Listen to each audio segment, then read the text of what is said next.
بسم اللہ الرحمن الرحیم۔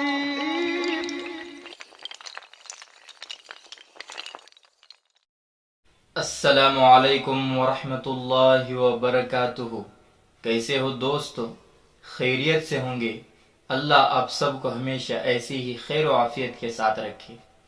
آج جو ہماری کلاس ہونے والی ہے، تنوین و نون ساکن کے متعلق کلاس ہونے والی ہے۔ تنوین و نون ساکن کس کو کہتے ہیں؟ کیا تنوین اور نون ساکن کی آواز کیا یکساں ہوتی ہے؟ کیا دونوں حرفوں کو ایک ہی طرح پڑھا جاتا ہے؟ کیا لکھنے کے اندر اس کو کس طرح لکھا جاتا ہے؟ یہ تمام چیزیں انشاءاللہ تعالی ایک ایک کر کے ہمارے سامنے آئیں گی۔ اور اگر آپ نئے ہیں، آپ کلاس دیکھ رہے ہیں تو یوٹیوب چینل کو سبسکرائب کریں اور بیل آئیکن بٹن کو ضرور دبانا، تاکہ جتنے بھی کلاسیں قرآن کے مطابق آئیں وہ سب میں پہلے آپ کے یوٹیوب چینل تک پہنچ سکیں۔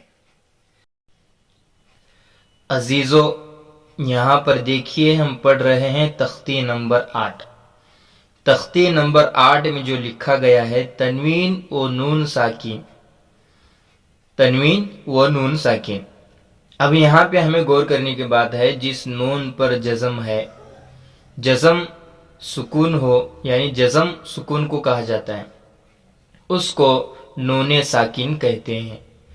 تنوین و نون ساکن کی آواز یکساں ہوتی ہے، جیسے با دو زبر بن برابر ہے با نون زبر بن کے۔ اب ہم اس کو بات کو سمجھنا ہے کہ اب کیسے ہوا۔ اب دیکھیں یہاں پہ جو ہے، یہاں پہ آپ کی سمجھنے کے لیے بہت آسان یہاں حرف لکھا گیا ہے۔ تا، اس کے اوپر دو زبر ہیں، تا دو زبر تن، آواز آئی، یہاں پہ نون لکھا ہوا ہے، نہیں لکھانا تو بھی آواز نون کی آ رہی ہے، تو ہمیں پتا چلا کہ اسے کیا ہوا، نون اس میں ادا ہو رہا ہے۔ تا دو زبر تن۔ اب دیکھیے یہاں پہ نون لکھا گیا ہے، اس پہ جزم ہے، اس پہ جزم ہے۔ جزم والے حرف کو ہم ساکن کر کے پڑھیں گے، سکون اختیار کریں گے اس حرف پر۔ اب تا نون زبر تن، دونوں کی آواز سیم ہوئی، اس میں کوئی بھی رد و بدل نہیں ہوا۔ تن تن، قرآن مجید کے اندر کہیں پر بھی یہ دونوں حرف اس طرح آئے تو ہم یہاں پر تن پڑھیں گے، اسے بھی تن پڑھیں گے، کیونکہ دونوں کا ایک ہی حکم ہے، دونوں کی آواز ایک ہی طرح ہوتی ہے۔ اب دیکھیں یہاں پہ تا دو زیر تین، تا نون زیر تین۔ اب دیکھیں تا دو زیر تین، تا نون زیر تین۔ اب دونوں کا حرف کی آواز جو ہے وہ سیم آ رہی ہے، اسی لیے دیکھیے اسے ہم پڑھیں گے تین اور اسے بھی پڑھیں گے تین۔ یہاں پہ نون لکھا گیا ہے نہیں، تو اسے ہم بھی پڑھیں گے، اسے بھی پڑھیں گے ہم یہاں پہ نون کی طرح، یعنی دو زیر آ رہے ہیں تو اس لیے یہاں پہ نون آٹومیٹک آئے گا۔ اب جیسے دیکھیے تین تین، اب دونوں حرف تین تین ہوئے، یہاں پہ نہیں لکھا گیا ہے، یعنی دونوں کی آواز سیم ہوتی ہے۔ اب یہاں پہ دیکھیے تا دو پیش تن، تا نون پیش تن، دونوں ایک ہی طرح ادا ہوئے، جیسے تن تن۔ تو ہمیں یہ سب میں پہلے ایک ٹارگٹ بنانا ہے کہ قرآن مجید کے اندر دو زبر اگر تنوین آ رہی ہے تو اسے ہم پڑھیں گے تن۔ اگر نون کے ساتھ آ رہا ہے، جیسے تا یہاں پہ ہے، اس پہ زبر ہے، اس کے بعد والا حرف نون ہے، تو یہ دونوں حرف یہاں پہ نون کو ساکن کر کے پڑھیں گے، دونوں کی آواز جو ہے وہ ایک ہی طرح ہوتی ہے، اس کو ہم ذہن میں بٹانا ہے۔ اب میں پڑھتا جاؤں گا، آپ بھی میرے ساتھ پڑھیے تاکہ آپ کو بھی مشق اچھی طرح ہو سکے۔ اب دیکھیے یہاں پہ ہم پڑھے تھے تن تن، دونوں حروف پڑھے تھے، اب یہاں پڑھیں گے ہم سن سن، سن سن، سن سن، جن جن، جن جن، جن جن، دن دن، دن۔ اب دیکھیے دن ہوا، دن ہوا، دونوں سیم حروف ہوئے۔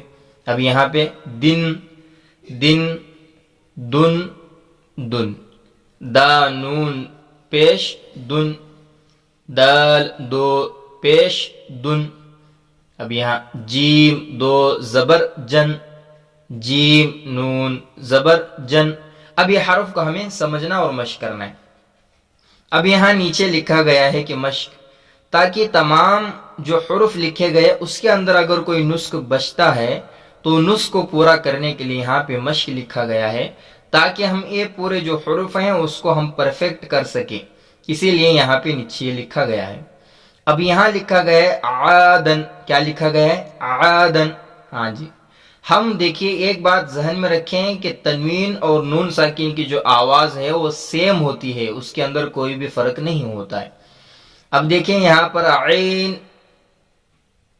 دیکھیے عین یہاں پہ لکھا گیا ہے. عین الف زبر آ ہوا، دال دو زبر دن.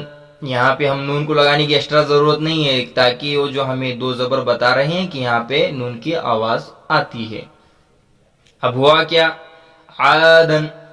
اب دیکھیے یہاں پہ سوعن، سوئن، دیکھیے سوئن. یہاں حمزہ لکھا گیا ہے، میں عین پڑھ رہا تھا تو یہ حمزہ ہے، ٹھیک ہے. اب دیکھیے سوئن، سوئن. سو کو ہم کیوں پڑھ رہے ہیں؟ تاکہ یہاں پر جو ہے واو لین ہے، واو لین کو تھوڑا بھی نہیں کھینچیں گے. اور جو حمزہ ہے، حمزہ کے نیچے دو زیر ہیں، تو دو زیر ہوا تو کیا ہوا؟ ان ہوا. تو کیا ہوا؟ سوئن. قریبن. کیا ہوا؟ قریبن. بن کو ہم دیکھیے نون ہے یہاں پہ نہیں ہے، تو ہم پڑھ رہے ہیں نا، کیوں کہ یہاں پہ دو پیش ہیں. قریبن. فمن. اب یہاں فمن کی جگہ ہم نون لگا کر پڑھ رہے ہیں، کیونکہ یہاں پہ نون ساکن ہے، اس سے پہلے زبر ہے، تو ہم اسے سکون کر کے پڑھیں گے، یعنی اس پہ ہم جزم لگا کے سکون کے ساتھ پڑھنا ہے. عظیم. کن. مرض. رسول. شیئا. غشاوۃ. غاسق. ہدن. اب دیکھیے یہاں پہ جو لکھا گیا تھا عادن سے لے کے ہدن تک جو حرف ہے، یہ تمام حرف ہمیں سمجھنے کے لیے اور مشق کرنے کے لیے یہاں پر لکھا گیا ہے. ہم بھی باقاعدہ نورانی قاعدہ کھولیں اور اس کے اندر تنوین و نون ساکن کے سبق کو کھولیں، اور جو ہے میں جیسے پڑھ رہا ہوں ایسے آپ بھی پڑھیں. انشاءاللہ العزیز جلد سے جلد آپ کو یہ سبق سمجھ میں آ جائے گا. اور جیسے ہی آپ کو سمجھ میں نہ آئے تو فوراً آپ کمنٹ لکھ سکتے ہیں. جو حرف آپ کو نہ سمجھ میں آئے کمنٹ میں آپ لکھ کر بتا سکتے ہیں کہ یہ چیز ہمیں سمجھ میں نہیں آ رہی ہے، تو انشاءاللہ العزیز جلد سے جلد آپ کو جواب ملتا رہے گا. اگر آپ دیکھ رہے ہیں دوستو، احباب کو بھی دکھائیں تاکہ وہ بھی قرآن سے مستفیض ہو سکیں، اور اپنے رشتہ داروں کے اندر بھی شیئر کریں تاکہ وہ بھی قرآن سے مستفیض ہو سکیں. اگر آپ کو یہ کلاسیں دیکھنا پسند ہے، اچھے لگ رہے ہیں، تو آپ سبسکرائب کریں اور بیل آئیکن بٹن کو ضرور دبانا، تاکہ جتنے بھی قرآن کے مطابق اسباق آ رہے ہیں نورانی قاعدہ سیکھنے کے متعلق، تو سب میں پہلے آپ کے چینل تک پہنچ سکیں. اللہ تعالیٰ مجھے اور آپ کو اپنے حفظ و امان میں رکھیں. السلام علیکم ورحمۃ اللہ وبرکاتہ.